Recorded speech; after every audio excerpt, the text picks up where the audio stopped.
I grew up in a black family in a black neighborhood in a black country. I've traveled to other black cities and black countries all over the black continent. And in all that time, I've yet to find a place where black people like cats. One of the biggest reasons for that, as we know in South Africa, is that only witches have cats and all cats are witches. There was a famous incident during an Orlando Pirates soccer match a few years ago. A cat got into the stadium and ran through the crowd and out onto the pitch in the middle of the game. A security guard, seeing the cat, did what any sensible black person would do.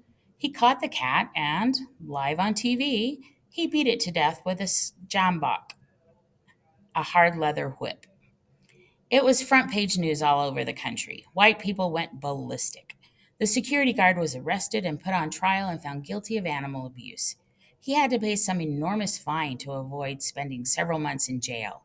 What was ironic to me was that white people had spent years seeing videos of black people being beaten to death by other white people, but the one video of a black man killing a cat, that's what sent them over the edge. Black people were just confused.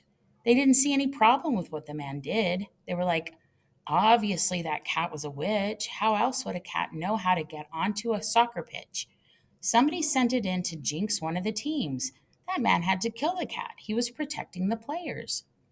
In South Africa, black people have dogs. Chapter 7, Fufi. Almost every black family I knew had a dog. No matter how poor you were, you had a dog. White people treat dogs like children or members of the family. Black people's dogs are more for protection, a poor man's alarm system. You buy a dog and you keep it out in the yard. Black people name dogs by their traits. If it has stripes, you call it tiger. If it's vicious, you call it danger. If it has spots, you call it spotty. Given the finite number of traits a dog can have, pretty much everyone's dogs have the same names. People just recycle them. We'd never had dogs in Soweto. Then one day, some lady at my mom's work offered us two puppies. They weren't planned puppies. This woman's Maltese poodle had been impregnated by the bull terrier from next door, a strange mix. My mom said she'd take them both. She brought them home to Eden Park, and I was the happiest kid on earth.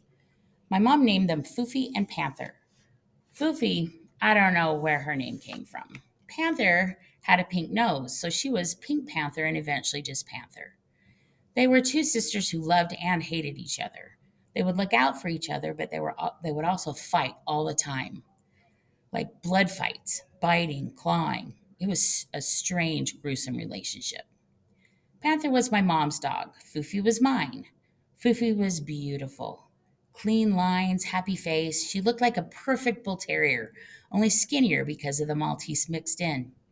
Panther, who was more half and half, came out weird and scruffy looking. Panther was smart. Foofy was dumb. At least we always thought she was dumb. Whenever we called them, Panther would come right away, but Foofy wouldn't do anything. Panther would run back and get Foofy, and then they'd both come. It turned out that Foofy was deaf. Years later, Foofy died when a burglar was trying to break into our house. He pushed the gate over and it fell onto her back and broke her spine. We took her to the vet and she had to be put down. After examining her, the vet came over and gave us the news. It must have been strange for your family living with a dog that was deaf, he said. What? You didn't know your dog was deaf? No, we thought it was stupid. That's when we realized that their whole lives, the one dog had been telling the other dog what to do somehow. The smart hearing one was helping the dumb deaf one. Foofy was the love of my life. Beautiful, but stupid. I raised her, I potty trained her, she slept in my bed. A dog is a great thing for a kid to have. It's like a bicycle, but with emotions. Foofy could do all sorts of tricks. She could jump super high. Foofy could jump. I could hold a piece of food out above my own head and she'd leap up and grab it like it was nothing. If YouTube had been around, Foofy would have been a star. Foofy was a little rascal as well. During the day, we kept the dogs in the backyard, which was enclosed by a wall at least 5 feet high. After a while, every day we'd come home and Foofy would be sitting outside the gate waiting for us. We were always confused. Was someone opening the gate?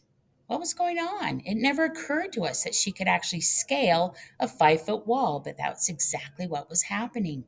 Every morning, Fufi would wait for us to leave, jump over the wall, and go roaming around the neighborhood. I caught her one day when I was home from school for the school holidays. My mom had left for work and I was in the living room. Fufi didn't know I was there. She thought I was gone because the car was gone. I heard Panther barking in the backyard, looked out, and there was Fufi scaling the wall. She jumped, scampered up the last couple of feet, and then she was gone. I couldn't believe this was happening. I ran out front, grabbed my bicycle, and followed her to see where she was going. She went a long way, many streets over, to another part of the neighborhood. Then she went up to the other house and jumped over their wall and into their backyard. What in the world was she doing? I went up to the gate and rang the doorbell. The colored kid answered. May I help you? He said. Yeah, my dog is in your yard. What? My dog. She's in your yard. Fufi walked up and stood between us. Fufi, come, I said. Let's go.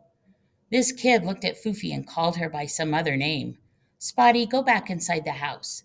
Whoa, whoa, I said. Spotty? That's Fufi. No, that's my dog Spotty. No, that's Fufi, my friend. No, this is Spotty. How could this be Spotty? She doesn't even have spots. You don't know what you're talking about. This is Spotty. Fufi. Spotty. Fufi.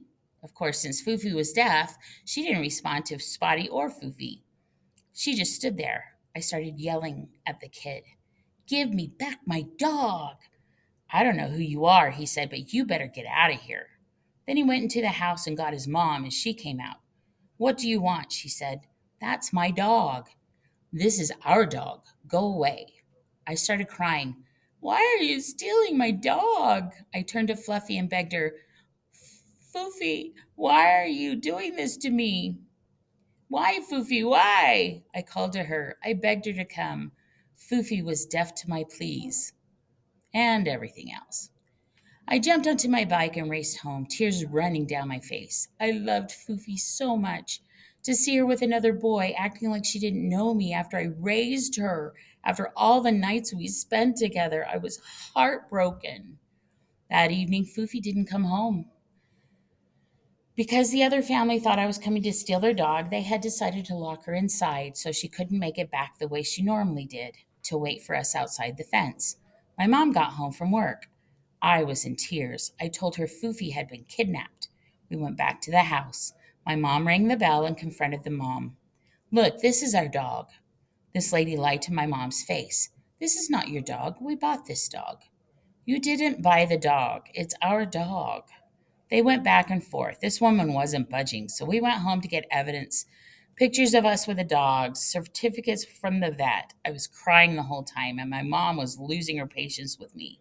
Stop crying. We'll get the dog. Calm down.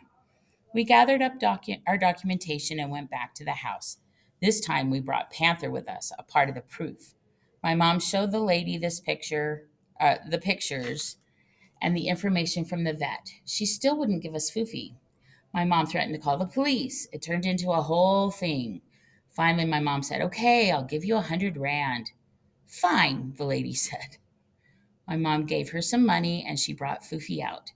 The other kid, who thought Foofy was spotty, had to watch his mother sell the dog he thought was his. Now he started crying, Spotty, no, Mom, you can't sell Spotty. I didn't care. I just wanted Foofy back. Once Foofy saw Panther, she came right away. The dogs left with us and we walked. I sobbed the whole way home, still heartbroken. My mom had no time for my whining. Why are you crying? Because Foofy loves another boy.